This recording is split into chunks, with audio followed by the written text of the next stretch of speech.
a weeknight, it is not always easy to make everyone happy. So today, I wanted to give you a 2-for-1 recipe. I'm gonna take a classic staple like chicken breast and make it 2 different ways. Because I had too many friends growing up where their parents made one thing for them and then a totally different thing for their kids. And I don't want anyone doing that. So we're gonna make that easy on you. So the first thing I'm starting with is a Caprese chicken. Like, not too shabby. So I've got some boneless, skinless chicken breasts here, something classic that most people buy on their grocery orders. And I've got 4, and what I first wanna do is kind of sort of butterfly them. And butterflying means just cutting a little pocket in that chicken breast. So grab a sharp knife and just kind of get your knife in there, and you wanna cut that little pocket, but don't go all the way through. That's gonna give you something to stuff, because I'm gonna stuff this chicken with cheese. Because why not, right? All right, so I've got 3 already done here, but basically what you wanna do is grab a slice of mozzarella cheese. I'm using low moisture mozzarella cheese, AKA like pizza mozzarella. You could also use fresh though, that would be really nice too. I just like how stringy this one gets. But you just wanna pop that piece of cheese right on into that piece of chicken. And I'm just gonna transfer that into an oiled baking dish. You can do this in like a metal pan if you want to, that works too. But basically you just stuff and go. This also works really well if you wanted to do this with like goat's cheese, if you're a fan of that. I know a lot of people are not, but I am. That tanginess is so delicious. But mozzarella is like the classic for a Caprese vibe. So just nestle it on into a baking dish. And now I'm quickly gonna go wash my hands because we were just dealing with some raw chicken, so give me a sec. Washing your hands is very important anytime you're working with any sort of raw meat. A lot of time people wonder if I don't wash my hands, but I wash them all the time. Sometimes on TV, you just cut that part out. Not on this show, though. All right, perfect. Dry those off. Now, I've got this chicken here, and it is looking really good to go. But I want to have some extra fat on there. Since it's boneless, skinless chicken, I don't want to take away, like, the fattiness and the flavor that skin would have brought. So to replace that, I'm going to pop on a little bit of mayonnaise. And that sounds a little weird. I know I got to look. It's a little strange, but it is something that just basically is like egg and oil. It's mainly oil, so it's gonna bring a lot of golden brown power. If you've ever done grilled cheese with mayonnaise instead of butter, you know what I'm talking about, right? Maybe? Anybody done that? Yeah, okay, excellent, I've done it. My brother does it, which is not, I don't usually take my cooking cues from him. But this one I will give him credit for. So I've got just a little bit of that mayonnaise, and I'm just popping some on.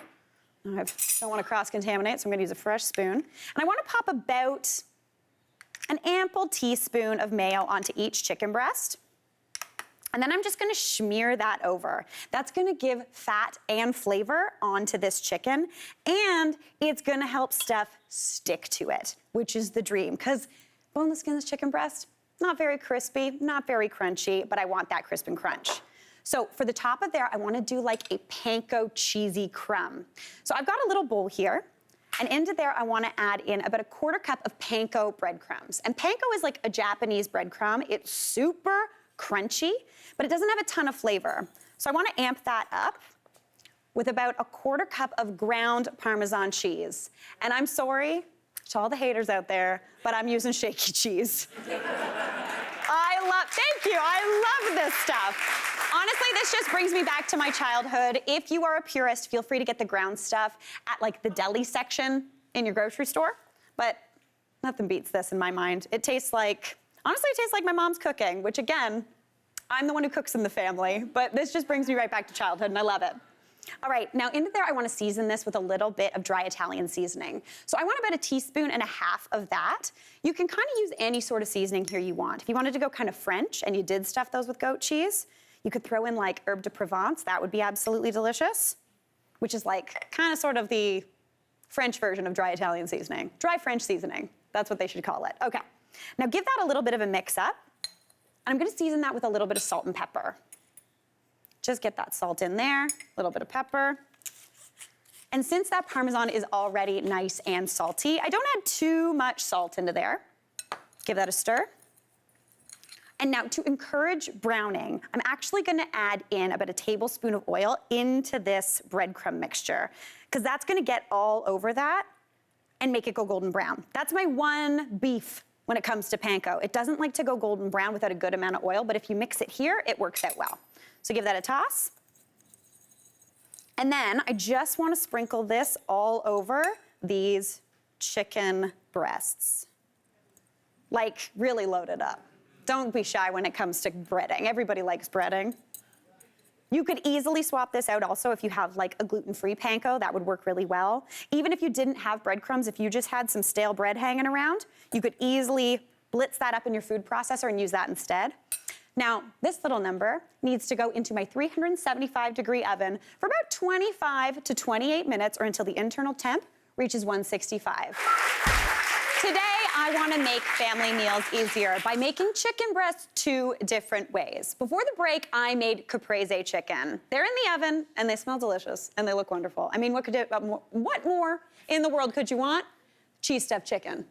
I got too excited about the cheese stuffed chicken. But now we're gonna move on to some chicken tenders, the classic kid favorite. Because pretty much everyone I knew who was a picky eater as a kid will eat a chicken finger. So I've got 4 chicken breasts here, and I've got them cut into tenders. So you can obviously buy them as tenders. That's kind of that little back piece. But to be honest, they're more expensive when you could just cut a chicken breast into 4 little strips. So I've got that there, but now I want to work on the breading station. So the first thing I need is a wet mixture to pop those into. So I've got an egg here, and I'm just going to crack that into a shallow bowl and give that a little bit of a whisk up.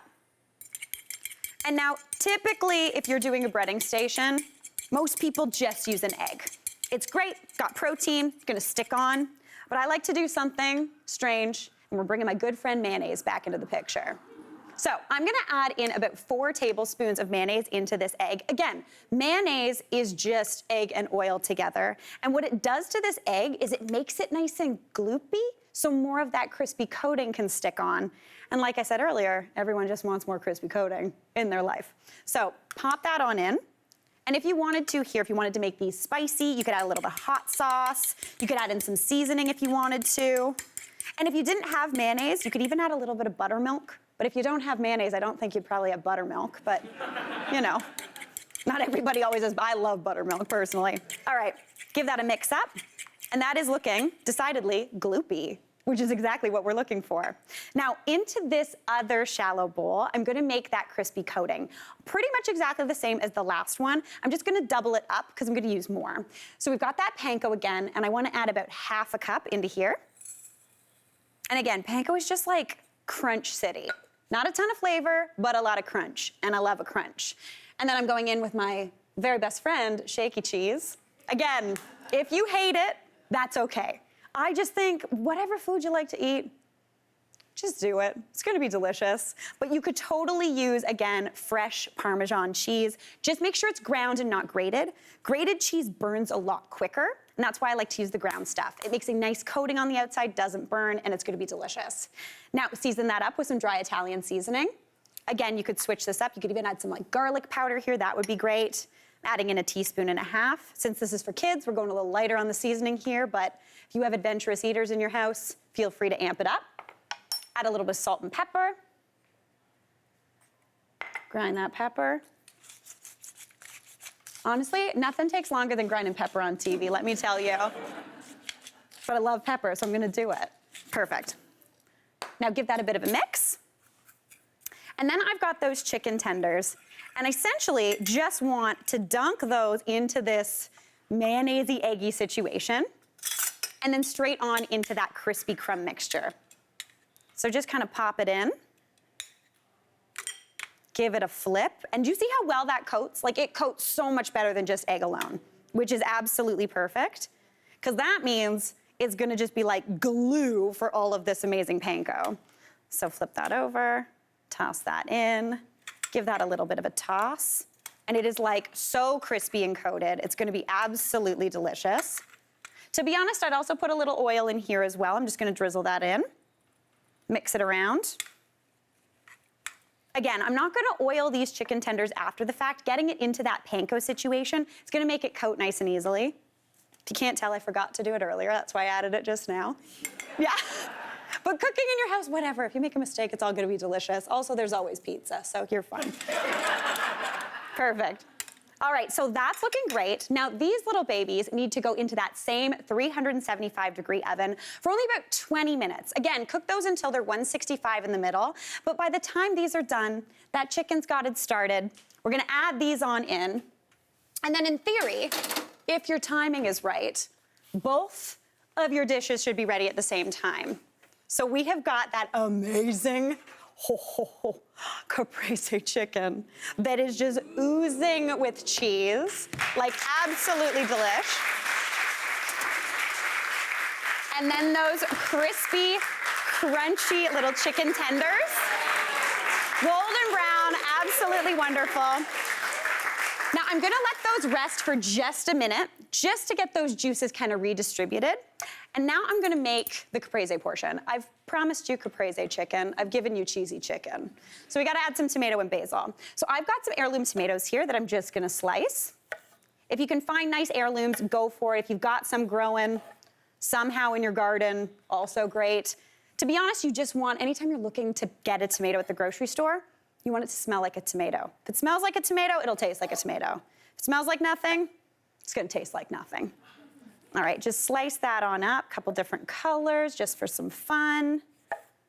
And then, as opposed to doing something like a balsamic reduction or something, which is classic and you can totally feel free, this is my go-to sauce right now at the moment. It's a garlic clove, a little bit of lemon juice, again, some mayonnaise, which I apparently have a problem, and a little bit of Dijon mustard.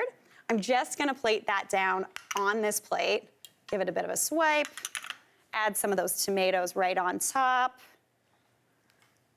pop a little bit of that amazing fresh basil all along in there.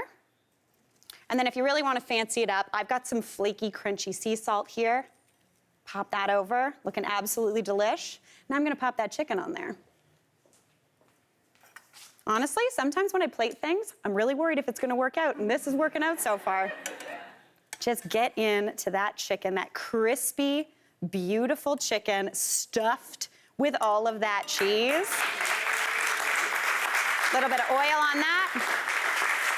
Like absolutely delish. Now, we also have these chicken fingers. And now if I was a kid, well, when I was a kid, I hated tomatoes. So personally, what I would do is just grab these tenders, pop them on a plate, maybe pop some basil on there just for fun if you're feeling it. And then you could serve this with Dijon, kind of like honey Dijon sauce, or you can do that classic Mary Berg donkey sauce situation. We'll throw some green on because, you know, kids need their greens too, am I right? All right, that looks amazing. It's two totally different dinners, at least you think they are. They are so simple, they are so easy and totally delicious. There you have it. Hey, Mary here. What did you think? Drop your comments below and don't forget to like and subscribe for more of the good stuff.